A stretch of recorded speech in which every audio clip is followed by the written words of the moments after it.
ikaw pa rin aking bituin. Hi guys! Welcome back to my channel. And as you can see, today is Thursday. It's lunchtime actually, kaya nagda-drive ako. Bibili ako ng yelo and bibili rin ako ng food ko. Actually, undecided pa ako kung anong kakainin ko. Iniisip ko kung magda-drive-thru ba ako ng Jollibee. Jollibee lang naman ang bet kong i-drive-thru. Or, pupunta ako sa Walter Mart at bibili ako ng lunch. Ngayon, kung pagpupunta naman ako sa Walter Mart, ang meron lang naman kasi doon is SNR o kaya naman KFC. Hindi ko alam kung anong masarap kainin. Tapos alam niyo ba kanina, umulan? Ngayon, yung sasakyan ko, napakadaming acid rain. Gusto ko sana siyang ipa-car wash, but I don't have enough time to do it today. So, weekend na lang. At sa weekend, nagpaplano kaming gumala ng aking asawa with his family, my family. At iniisip ko pa kung saan kami mag-i-stay. Sayang nga kasi wala si Aton. Shout out Aton kung napapanood mo to. But yes, anyhow, as you can see, meron akong mic dyan on my right. Kasi nga bumili ako. Kasi feeling ko, nagpo-vlog ako, ganyan. Feelingera, ganyan. So, ayun lang. Gusto ko lang siyang sabihin. And it's a good day. Dami kong sinasabi. Ay, chika. Iniisip ko pa kanina wala akong maiisip sa vlog. Pero dahil as a person na madaldal, syempre, imposible wala akong ma-share, diba? And then, today, wala ngayon yung kapatid ko. Today is March 27. At yung kapatid ko, di ba, Stitch eh. Nasa Hong Kong kasi siya ngayon. And nag-message siya sa akin kasi hiniram niya yung tripod ko. Ngayon sabi niya, walang magpipicture kasi yung kasama niya sa Hong Kong, been there for like 3 times na. Sawang-sawa na siya siguro sa Disneyland. Tapos just recently lang din, nagpunta siya sa Hong Kong. Tapos bumalik lang siya para lang ma-accommodate yung kapatid ko. Ma-accommodate? So, ayun lang. Gusto ko lang sabihin. Tignan natin kung saan ako papadpadin. As of this moment, while I'm driving, undecided ako kung saan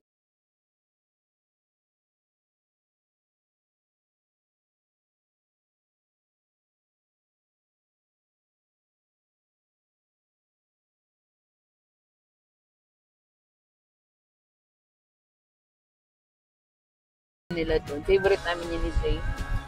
At yun lang naman. Thursday na, Friday na bukas. Syempre, I'm so excited kasi lagi naman akong favorite time of the week ko yan. Favorite day of the week.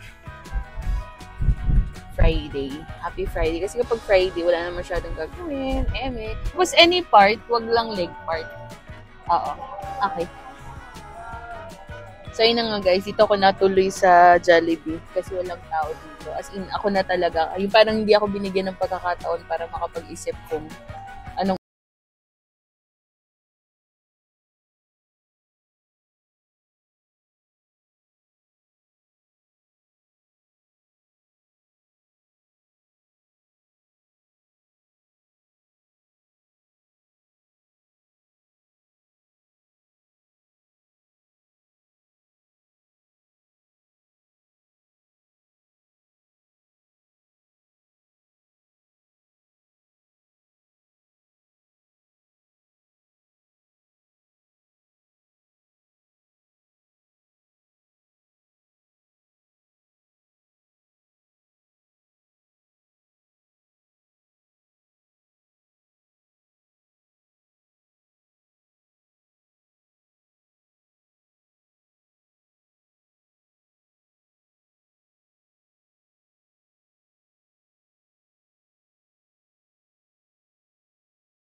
Oh, perfect, 'di ba? Naka-order na ako. So hindi na ako magpupunta sa Walter Mart.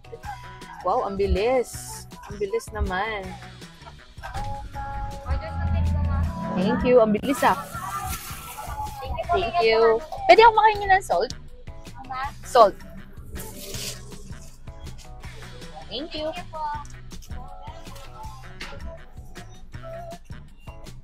Okay, let's taste this coffee. Okay, perfect. Thank you, Lord. Ay, thank you. Sobrang bilis. Bigla akong sumakses. So, ngayon naman, babalik ako sa bahay. Dava. Bibili ako ng yelo. No wonder I fell in love. Even though I'm scared of love, maybe I know Spanish. Alam niyo, hindi ko naman kinabisado tong lyrics na to. Pero dahil madalas nagpe-play sa aking sasakyan, parang nakabisado ko na din siya eventually. Oh. Luma. Ay, alam niyo, lunchtime ha. Pero, sobrang traffic. I mean, hindi naman sobrang traffic. Pero, ang daming sasakyan, ang daming mga truck, ganyan. Tapos, mayroon ako nakita dito, near sa Walter Mart, may asfalto na yung yung daanan.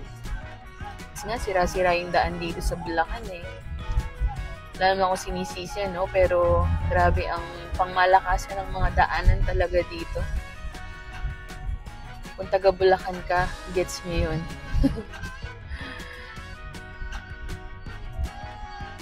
Excited na ako magdagat kasi sobrang init na. As in, guys, diba aircon? Pagka gabi lang naman namin binubuksan yung aircon sa kwarto. Siyempre, malamang kasi matutulog na. Nakatodo na siya pero ang init-init pa rin niya. Unlike usually kapag bare months, no? Nasa 20 lang, ganyan. Ngayon talaga yung sagad, pero sobrang init pa din. Paano pa kaya yung panahon, yung dati, yung mga bahay, paano pa kaya yung mga people na walang AC? Pero alam niyo naman hindi naman tayo lumaking may aircon. Bata pa lang kami nun, hindi naman kami nag-aircon. Pero gusto ko lang siyang, chika, bakit? Masama ba? Parang baliw na kinakausap ko yung sarili ko dito. Ay, ang bango ng Jollibee, guys. Kung naaamoy nyo lang yung Jollibee, gustong-gusto nyo ng pumapak ng fries. Pero, gusto ko lang sabihin, disclaimer, hindi naman ako everyday nagda-drive-thru. Ngayon lang. Tsaka, madalas ako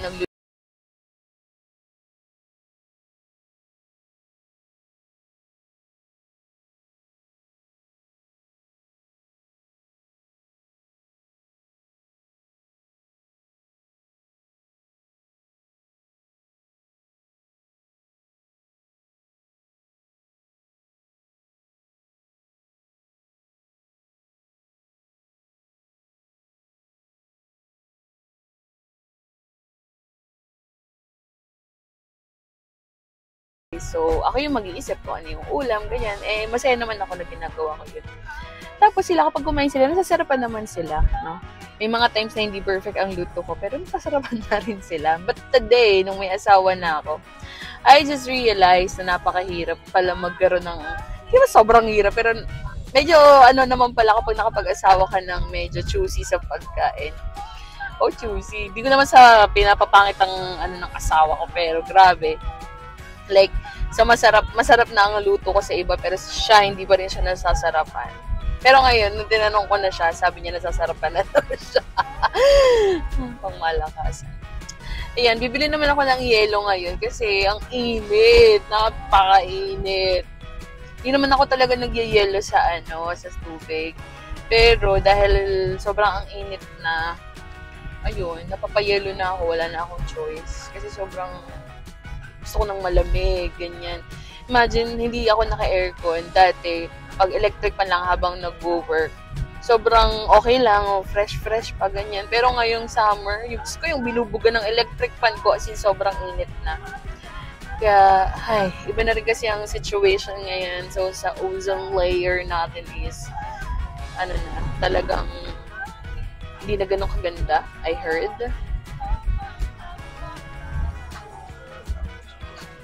Hi guys! So welcome back to my channel. At ito nga ang part 2 ng dinner ng first and for tonight. At tama kayo nang nakikita, nag-drive-thru na naman kami. Dito pa din, sa Jollibee. Dahil totoo, nabida ang saya.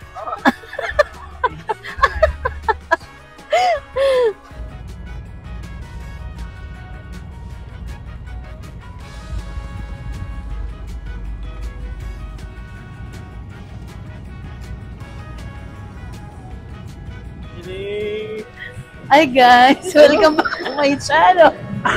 So ito na nga, naglagay ako ng mic kay Jay. Tapos sabi niya, feeling vlogger naman daw.